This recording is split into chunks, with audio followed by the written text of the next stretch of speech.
দুটো দল তাদের বিভিন্ন দাবিতে আগামী নির্বাচন হতে দেবে না বা আগামী নির্বাচনে পার্টিসিপেট করবে না, এরকম নানান কথাবার্তা বলছে। জামায়াতকে নিয়ে আমরা কথা বলেছি, তারা নিম্ন কক্ষে প্রপোর্শনাল রিপ্রেজেন্টেশনের মতো উদ্ভট দাবিতে মাঠে নামছেন, এটা ছাড়া তারা নির্বাচনেই যাবেন না।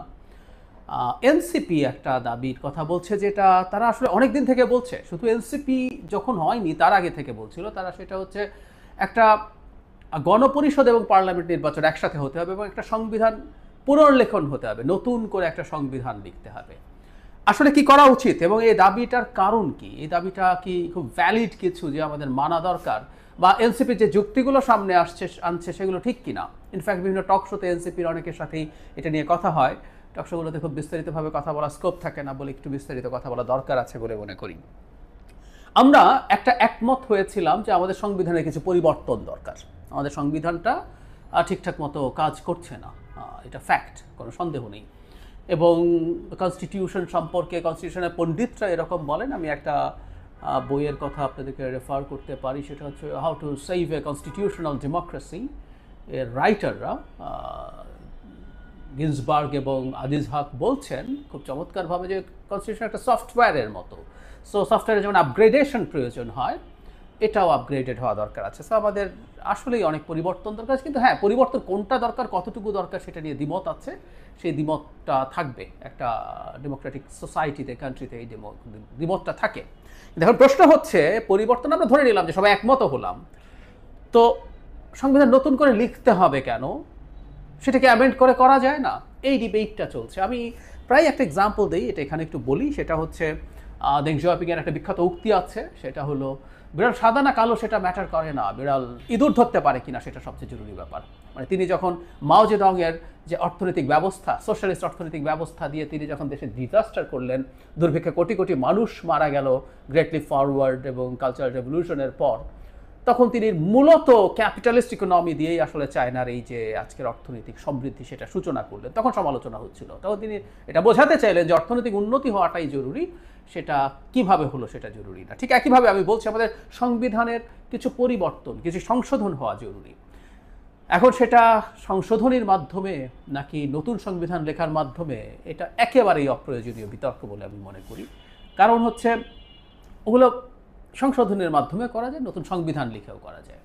এখন এনসিপি একটা যুক্তি দেয়, সেই যুক্তিটাই মূলত আমি ডিবাঙ্ক করতে চাই। তারা একটা যুক্তি দেন, সেটা হলো সংবিধান যদি সংশোধন করা হয় এইভাবে, তারপর এই সংশোধনীটা বাতিল হয়ে যেতে পারে। মানে আমাদের সামনে তো আসলে একটা নজির আছে, দুটো সংশোধনী 5th এবং 7th শেখ হাসিনার সময়ে বাতিল হয়েছে, যেগুলো আসলে জিয়াউর রহমান এবং হুসাইন মোহাম্মদ এরশাদের সময়কার শাসনামলের বেশ কিছু জিনিসের পরবর্তীতে র্যাটিফিকেশন করা হয়েছে। এটাও ভুল, কারণ হচ্ছে ওগুলো পরবর্তীতে করা হয়েছে এবং সেটা স্বাভাবিক যে বিষয়টা ছিল তা না। আবার 11th অ্যামেন্ডমেন্ট, যেটা বিচারপতি শাহাবুদ্দিন এরশাদের সময় উপরাষ্ট্রপতি হয়েছেন, আবার তিনি পরবর্তীতে প্রধান বিচারপতির পদে চলে গেছেন, এটা 11th হয়েছে, সেটা তো আবার বাতিল হয়নি। আর আমরা শেখ হাসিনার এই বাতিল করা দিয়ে যদি কেউ ঝুঁকি বোধ করি, আমি মনে করছি কেউ অ্যামেন্ড করলে কোনো একদিন, তাত্ত্বিকভাবে বলছি, শেখ হাসিনা যদি ফিরে আসেন, সেই সব সংশোধনী বাতিল করে দেবেন, এসব আলাপ কেউ করতে চান, সেজন্য নাকি একটা নতুন সংবিধান গণপরিষদের মাধ্যমে লেখা হলেই সব সমস্যার সমাধান হয়ে যায়। আমরা একটা সিনারিওর কথা চিন্তা করি, তো শেখ হাসিনা যদি দেশে আসেন, ক্ষমতায় আসতে পারেন, আমরা কি মনে করি যে সংবিধানটা আমরা নতুন করে লিখব, সেই সংবিধানটা টিকে থাকবে, সেটা ওই রকমভাবে বলবৎ থাকবে? আমাদের কি মনে হয় কোনো সুযোগ আছে, কোনো উপায় আছে? আমি মনে করি না। কারণ শেখ হাসিনা নিজেকেই এখনও প্রধানমন্ত্রী দাবি করছেন এবং এই সরকারকে অবৈধ মনে করছেন। তো এই সরকারের সময়ে একটা নির্বাচন হবে, সেই নির্বাচনে একটা গণপরিষদ নির্বাচন হবে, তারা একটা নতুন সংবিধান লিখবে এবং শেখ হাসিনা এসে যদি ক্ষমতা দখল করতে পারেন, তিনি এই সংবিধানকে সম্মান জানিয়ে, যেহেতু এটা গণপরিষদে লেখা হয়েছে, যেহেতু এটা গণভোটে দেওয়া হয়েছে, তাই এটা নিয়ে আমাকে সম্মান রেখে চলতে হবে, এটা মেনে চলবো, will it happen? No way. Even গণভোট, তাত্ত্বিকভাবে বলছি, গণভোট যদি শেখ হাসিনা এসেও যদি করতে যান যে ঠিক আছে একটা গণভোট নিলাম, এই সংবিধান বাতিল করে দিতে চাই, জনগণের সামনে একটা ভোট দিলাম, ইত্যাদি ইত্যাদি, কি দাঁড়াবে এগুলো? শেখ হাসিনা কি নির্বাচন করেন, একটা গণভোট কাগজে কলমে করলেও সেটা রেজাল্ট কি হতে পারে আমরা খুব ভালো মতো জানি। তাহলে যে কথাটা বলছিলাম, শেখ হাসিনার সময় পঞ্চম সপ্তম সংশোধনী বাতিল করে দেয়াকে, ইভেন শেখ হাসিনা নিজের একটা সংশোধনীয় আপার মানে সুপ্রিম কোর্ট এবং আপিল বিভাগ সর্বসম্মতভাবে বাতিল করেছিল, সেটা হলো 16th অ্যামেন্ডমেন্ট, যেখানে সুপ্রিম কোর্টের বিচারকদের অভিশংসনের ক্ষমতা সংসদের হাতে নিয়ে যাওয়ার চেষ্টা হয়েছিল। তো সেটা দেখেই আমরা মনে করব, ভয় পাবো যে ভবিষ্যতে আমাদের অ্যামেন্ডমেন্টগুলো বাতিল হয়ে যেতে পারে, আর নতুন করে ফেললে সেটা আর বাতিল করা যাবে না।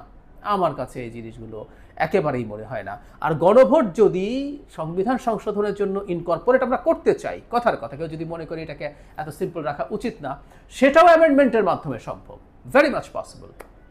সেটা তো করতে পারি আমরা, আমাদের করা হয়েছিল। সংবিধানে একাধিকবার গণভোট আনা হয়েছিল, সরানো হয়েছিল, পরবর্তীতে কিছু আর্টিকেলের ক্ষেত্রে সেটা বলবৎ রাখা হয়েছিল। তো সংশোধনের মাধ্যমে সব করে ফেলা যায়, সব করে ফেলা যায়। তাহলে কেন আমরা এই আলাপ করছি?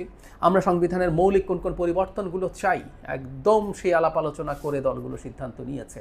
এখন ধরে নিলাম যে বিএনপি কোনোটাতে নোট অফ ডিসেন্ট দেয়নি, এনসিপি, জামাত, বিএনপি সহ অন্যান্য দল সব মৌলিক সংস্কার যেগুলোতে সাংবিধানিক সংস্কারের প্রয়োজন আছে সবগুলো মেনে নিল। প্রত্যেকটাই জাস্ট একটা সংশোধনীর মাধ্যমে করা সম্ভব। আমাদের দেশে এই চর্চা হয়েছে, পৃথিবীর বিভিন্ন জায়গায় হয়েছে।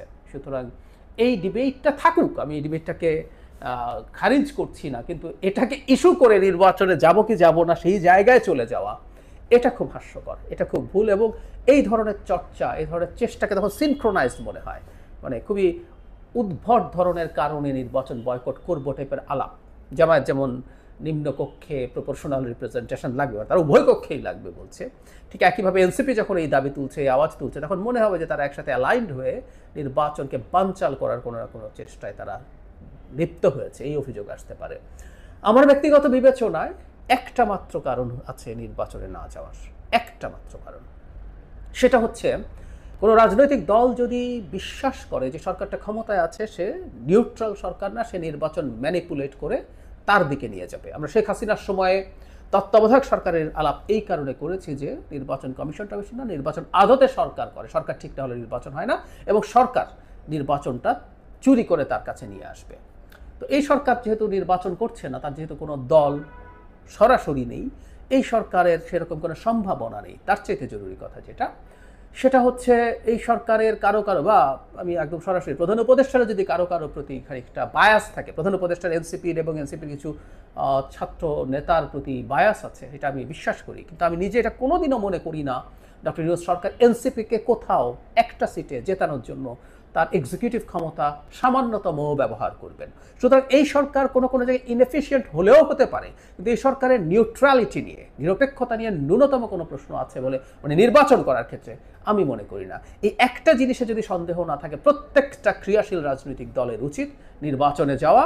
যে জিনিসগুলো হয়নি, আই ডু রিপিট, অনেকবার বলেছি, সেগুলো তারা তাদের ম্যানিফেস্টোতে ইনক্লুড করবেন, সেগুলো নিয়ে রাজনীতি করবেন, ভোটারের কাছে ভোট চাইবেন, ভবিষ্যতেও রাজনীতি জারি রাখবেন, চাপ তৈরি করবেন, মানুষকে কানেক্ট করবেন। মানুষ যথেষ্ট কানেক্টেড হলে ইভেন ক্ষমতাসীন যে দল থাকবে তাদেরও চাপ তৈরি হতে পারে এবং তারাও এই দাবিগুলো মেনে নিতে পারে। আর যদি না হয়, অন্যরা নির্বাচিত হন, নির্বাচিত হয়ে গিয়ে কাজগুলো করে ফেলুন। কিন্তু নির্বাচনে যাব না এই ধরনের ঠুনকো অজুহাতে, এটা অত্যন্ত ভুল বার্তা দেয় সমাজে এবং আমাদের মানে ভবিষ্যতে এক ধরনের একটা অ্যানার্কি, নৈরাজ্য তৈরির পরিস্থিতি তৈরি করবে। প্রত্যেকটা দলকে এই সতর্কতা মাথায় রাখা দরকার।